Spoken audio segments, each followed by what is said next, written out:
All right, look how the time has flown. Well, who wants to be a sunriser? Watch and win with Sunrise. All of this week, we'll be testing how closely you've been watching all our Sunrise segments. So make sure you pay special attention every day this week, because at the end of the week, we'll be calling 2 lucky sunrisers and giving them a special Sunrise Pop quiz. $25,000 cash could be yours, but you must be a part of the Sunrise community. So hurry on over to our social media pages and click the link in our bio right now. And if you're not on social media, that's not a problem, because you can send us a WhatsApp message at 876-833-0897. All right, that's all the time we have for you today, but the Roundtable Squad takes over after this. See ya. Happy Tuesday. Good morning and happy Tuesday, everyone. Welcome to the Roundtable. I am Shelley, and joining me at the table this morning is my wonderful co-host with our big hair, Celine. Good morning to you. Good to see you here, just big and nice. And of course, we have a special guest this morning, the Chair Emeritus of the National Child Month Committee, Dr. Pauline Mullins. Good morning, Dr. Mullins. Good morning. Wonderful to see you this morning. Pleasure to be here. Yes, always such a pleasure. All right, so how do you do? I'm good. Fabulous. Praise the Lord. As you should be, man. The time is flying so much, and it is Read Across Jamaica Day. Good morning to all the students. If you don't love to read, let's start, because you can try to love to read. Reading is fundamental, so pick up a book, right? Yes, man. So before we jump into the conversation, because, you know, we have things to talk about, let's see what's going on the social bus.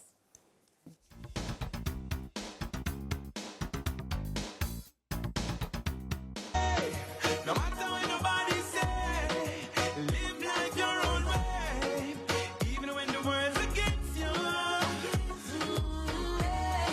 No matter what nobody say, do things your own way, even when the world's against you. Let your light glow. People have a way of drawing their conclusions. That's true. All when them don't know you, know nothing about you. You guys need to stop. I chose that one because you are just phenomenal. I thank you, darling. All right? And the way you live life and how contagious you live it is just inspiring to us all. And I see that you have my good friend Latoya Blackwood West in there. Yes. And as it is Read Across Jamaica Day. It is Read Across Jamaica Day. She is the founder of I Publish. How you go? Yeah, I Publish right. Jamaica Publishing Company, Yes. right? And Yes. she does publishing and communication services. Yes. So I wanted to big up the tour. Oh gosh, and big up you, Celine. Yes, Latoya is doing absolutely great work. As a matter of fact, this morning they're in Montego Bay with the Grassroots Community Foundation doing a Read Across Jamaica exercise. So a lot of students there in Montego Bay, so they're doing really great work. And geez, the spies are out. I cannot dance to some music in peace. Yes. No, I had to, because you always do it, and I love it, and I love you. Thank you so much, darling. Well, of course, you know, we're talking about literacy this morning, and I'm going to tell you about my bag of things. This book is called I Am Enough, and it's a book by Grace Byers. And I also think that parents, if you're not doing it now, read to your children. This is a great book to start with, especially when they're small. Read to them. Don't punish them with reading. You know that Sunday when they say, Yes. go pick up a book. No, reading is not punishment. Reading is good. Reading is fun. Read with your children. This is a great book to start. Take it up, read to your child right now. And if they enjoy reading with you, then they will continue to read their own books. It's so important. And continue to enjoy Dr. Mullins, what do you think about children reading? I do agree with that. Reading is fun. And when I was going to school, I was taught reading maketh the man. Or the woman. Well, right? And so I found it interesting, and I really concur with that statement. Awesomeness. Yes, man, it is Read Across Jamaica Day. Like I tell you, remind them, because if you don't plan to pick up a book and read to a child today, please and thanks. I see something hot coming. Thank you, All Abby. right. You know, the other day I see somebody get pizza out of the actual box. I'm just mentioning it because, you know, Bad man vegetarians was eat pizza too, me just say. Anyhow, let's talk about what's going on in the box. Comparing discipline then versus now. Oh, Lord. Lots of Jamaicans just sit up in them chair right now because they've got something to say about this. Let me start with you, Dr. Mullins. When we were growing up as children, well, I mean, you know, discipline looked very different to me than it does now. And I'm going to ask you, what do you think about the progression? Has it gotten better or worse if you compare discipline, how we used to do it then versus what we're doing now? I am really happy about this topic because one of the things that we need to recognize is that in the past, discipline, what we thought was discipline, really wasn't discipline. It was punishment. Well, in the past. Dr. Mullins, come on, man. In the past. Make we talk the real thing, man. Some of it was abuse, man. Well, this is where we're getting. This is where we're getting. This is why we said punishment. Because it inflicted pain and it taught us to grow up with fear and anxiety. Compared to now, the different methods that we are using encourages our children to have self-control. It encourages and teaches them patience. It helps them to understand how to communicate and relate because the styles are different. As a child growing up, I was flogged. The children grew up in my era. I mean, the belt was like the figure of authority. Flogged so nicely, I used to get beaten. Right? Beaten. Right? Yes, it was a figure of authority. And this is what would happen. And sometimes it wasn't a belt. It was the hose, the electric car, the Dutch pot, you name it. Hold on, man. Not enough weapons were used against us. Of course. Celine, so you're a mom now, and I'm sure you had your own experience with discipline growing up, and you have to discipline your own child now. What are some of the things that you are using from when you were growing up? Or not using what are right, because so I struggled with what to use, how to use it, because I don't know if I was convinced with the nowadays that seemed very soft, and I didn't know if it would yield the results that I wanted to. Right. So even when I was looking up the definition of discipline, doctor, you said punishment, right? And it says it is a punishment towards obedience, right? That is the result that you want. But then you really have to dig deeper. So I struggled with it, Shelley, to answer your question. But then I am realizing that the more I spend time understanding and speaking to and just spending time with my child, then I understand how to get the results. Certainly. All right, hold on then, man. Yeah, some people right now just watch the TV and I wonder, then it's where them people are come from with this foolishness. They must get beaten. Spare the rod, spoil the child. But that is something we say and think. And if we understand the concept of the rod, we wouldn't say that because the rod is really not a whip. Well, the Bible didn't say spare the rod and spoil the child. The Bible said that he who spares the rod doesn't love his child, right? That's what the Bible says in Proverbs. However, if we understand the concept of the rod was an instrument used by the shepherd. What it did, it gave authority, it guided the shepherd, the sheep, and it helped them. And so when it says spare the rod, if you don't guide your child, the Bible says a child let alone will bring his mother shame. If you don't guide the child, and this is where we need to understand what discipline is all about. It is not the hitting and the beating and the guidance. It is guidance. Let's pause right there. Let's pause right there at the guidance. We're going to guide ourselves to a break, and we'll be right back after this. And welcome back to the roundtable this morning. Our topic is comparing discipline then versus now.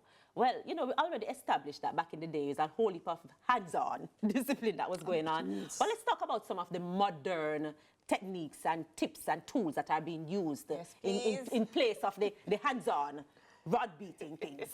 Okay, so we know we are using systems of rewards. So we reward our children. If they do right, we give them reward. And if they don't do as expected, then we use coaching. So we're using a lot of stuff. Give me a scenario. For example, if you ask a child to do something and you said to that child, now, if you complete your homework tonight by 9 o'clock, so you can go to bed 9:30, we are going to allow you tomorrow to have extra half an hour on your tablet. Okay. Right? So using the tablet as the reward. So you use that now for them to, do that. We're also using things like withholding in the same breath, withholding from them so that they can appreciate and understand why we are asking them to do what we are asking them to do. So we go back again to even schooling because a lot of children they don't want to do homework when they get home, Right. right? And yet it is to be done at home. Yes. And if you go into some of the high schools, you'll see them trying in the mornings, trying to do it because we are not following through at home to ensure that homework is done at home. So we can look at the child and we can say to the child, no, so if you don't complete the homework, this is what is going to happen as a result. You are not going to go to see grandma and to bake cookies with grandma. I see in your example lots of communication. And Celine, you know, so I have to ask you the questions, you know, because I don't have any children for anybody, so I have to talk to the mommy then. So, so Celine, what you hear her just do, can you relate to using something like that in your scenario with your kids? Yes, I can. What's important about what she just said is that you talked about the child not coming home and not wanting to do homework, and I thought, really, that is so unfortunate. But then, if you spend time with the child, they will come home and want to do the homework. But Celine, yeah, people at work. Celine, some mothers, some parents the just problem. Them not have the time. Them have to, them their work. They pay, go home, and them just have to just. Shelley, I'm going to be hard on this one. I'm going to be hard on this one. You have to make time. You have to make You the time. are a mother. You got yourself there. You got to make time for these children. You'll see the consequences if you don't. I feel attacked. That's the truth. No, but okay, I see the validity in what you're saying, but we also have to bear in mind that one of the most popular family units in Jamaica is a single mother family. I don't mean to say single parent, because we know what we're talking about. And the truth is, if she is working and she works long hours, and you see the traffic is trafficking, so a lot of the time she's spending the time commuting. So by the time they get home, she's tired, the child is tired, they're rushing to get to bed because they have to get up 4 o'clock in the morning and do it all over again. All right. How can we help somebody like her balance with discipline and ensuring that she wants her child to be successful too? What tools can we give somebody like her? All right, so let me use my own scenario. When I was growing my child, I had 2 jobs. I had an afternoon job after my regular job.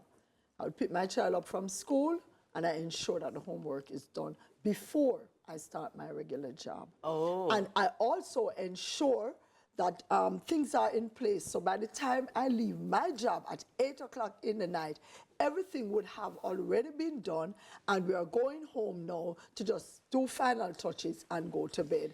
So in my case, I was able to juggle my time. Right. And I want to encourage parents, you know, to just try and find So a it's an issue way. of time Everybody's management. situation is different. right. Therefore, you have to learn, how do I manage my time to ensure that I get the best for my child so that the end result is what I expect? Right. Because what is going to happen if we don't give them the time is that the things that we really want as a result of good parenting, we are not going to get it. And Okay. so sometimes this is the reason now they do things that cause us now to have to think, how do I discipline this child for what this child has done? Right.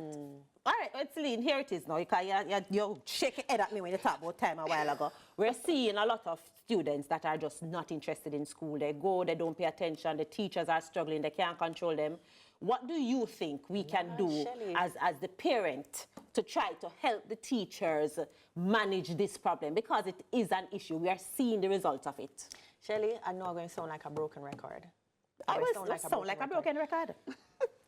Time spent with a child, and even with older children, sometimes you'll find that they crave your time and attention. And once they're getting that, you will see a result in some other area. So whether it be on this, in school, Right. in discipline, you will see incrementally changes towards something positive. Interesting. We're talking about time, because the time I run out, we left with, but we have to take a break. So we'll be back after this with our final thoughts. Thanks so much for staying with us. Woo, time flies when good things are happening. But you know what? It is time for the final thoughts. So I'm going to start with you, Dr. Mullins. Just tell us, what are your final thoughts about this topic? And, you know, if you want to give a tip or so, you can go right ahead and do that. I would really like to encourage parents to think about time spent with your child. It's so important. Yes. When I was growing my child, she's 25 now, but when I was growing her, even though I had 2 jobs, I had to make sure, because I knew the importance of spending time. And the results that I'm getting now, I give God thanks because I spend time. Life is challenging. There's so much to do. But we do find time for other things. Yes. I believe a lot of parents are hooked on social media. They are so trapped, and they use that time to do what they want to do, and they do not take enough time to be with the child. I want to encourage every listener this morning. You may be a grandmother. You may be a mother. You may just be a caregiver. Yeah, but whatever you do, think about your child's future, how you want your child to be disciplined, what kind of behavior you want to see when the child is in school, because discipline really begins at home. Correct. Right? It begins at home. And remember what discipline is that we are teaching our children how to grow, how to develop self-control, how to develop patience, how to communicate. That's what discipline is, and not the whip and the stone and the everything else and the tongue. You know, we verbally abuse them too. Lord. Yeah, that's not discipline. Yes, Discipline brings good result, and so we want to encourage everyone hereafter. Look at the difference between punishment and discipline, and learn to discipline your children. Woo! All right. Preach this morning, Dr. Yes, Hallelujah. Well, for me, again, relationships are built in time spent. And you get the results that you need from relationships where you spend the most time. You spend time with your boss at work, trying to get good results, or even just keep the job. So make time for your children. They need it. Even if when the boss fire you, you have to come home to the child. It's the truth. Oh my goodness, what a very riveting conversation this morning. What I will say is, I will say this to the community. Yes, mothers, I know I'm struggling, but let me talk to the people who you call friends. Look here, help her. Give her a chance. Take the picture sometime and make her get a chance to catch her brain, because it is hard. If she's trying to do everything by herself and she doesn't have you to support her, where are you friends anyway? Help her, and so she can spend time, Celine, Or help with her he. children. Help he. I'm because we have some next single week is parents. We have some Sunday single is parents Mother's who are Day. I'm talking fathers. to mothers, leaving with my final thoughts. That's a wrap for the roundtable this morning. Thank you so much to our guest, pleasure. Dr. Pauline Mulling. Absolutely. And thank you so much to Celine with her big hair for joining us this morning. Remember, as you go on with the rest of your day, go forward into the world and be good and be on purpose. Take care. Walk good. See you next time. So you beat them, so you mistreat them, so you lock them down, and you think that you've won, but them a whole a meditation out in a iration.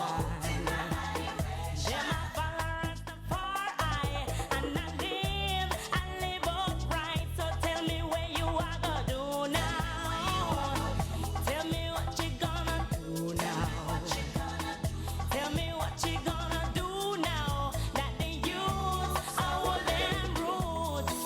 You can't water down and dilute. You can't hide the truth from the youth. You can't steal the fruit, not the roots.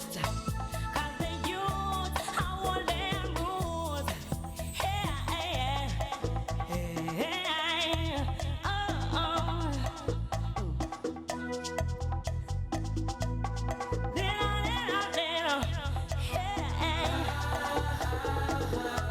You give them cartoons to turn them fools. You poison their foods, and you think that you've won, but them a whole a meditation out in the iration.